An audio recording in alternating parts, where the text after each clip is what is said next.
আসসালামু আলাইকুম এভরিওয়ান, কেমন আছেন সবাই? আশা করি সকলেই ভালো আছেন। আজকের এই ভিডিওতে আমি আপনাদেরকে দেখাবো কিভাবে ফেসবুকে ওয়াচ হিস্ট্রি বের করবেন।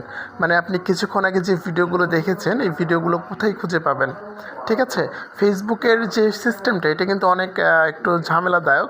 কারণ আমরা যদি সিম্পলিভাবে ইউটিউব বলেন, টিকটক বলেন বা অন্যান্য প্ল্যাটফর্মের কথা বলেন, ওয়াচ হিস্ট্রিটা কিন্তু আমরা খুব সহজে দেখতে পারি, কারণ এগুলো কিন্তু একদম সচরাচর সামনেই থাকে। কিন্তু ফেসবুকেরটা কিন্তু আমরা দেখতে পারি না। তো আজকের এই ভিডিওটা যদি আপনি সম্পূর্ণ দেখেন তাহলে কিন্তু আপনি সিস্টেমটা জানতে পারবেন যে আপনি ফেসবুকে যে ভিডিওগুলো দেখেছেন একটু আগে বা 2 দিন আগে বা 1 মাস আগে, এই ভিডিওগুলো আপনি কই থেকে দেখবেন।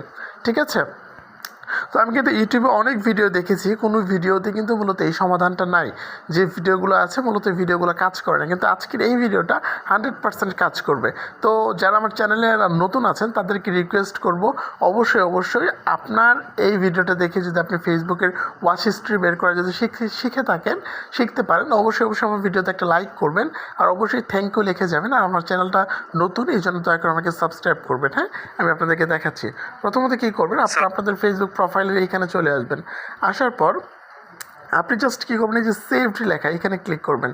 সেভড লেখায় ক্লিক করার পর আপনি জাস্ট এখানে রিলস লেখা আছে, রিলসে ক্লিক করবেন। রিলসে ক্লিক করার পর এই যে ওয়াচড লেখা আছে, এই ওয়াচটা যদি ক্লিক করেন তাহলে এই ভিডিওগুলো চলে আসবে। আপনি কিছুক্ষণ আগে মূলত এই ভিডিওগুলো দেখেছেন, এইভাবে হাজার ভিডিও আছে, এই ভিডিওগুলো কিন্তু চলে আসবে। ঠিক আছে, আশা করি বুঝতে পেরেছেন। ধন্যবাদ। আসসালামু আলাইকুম।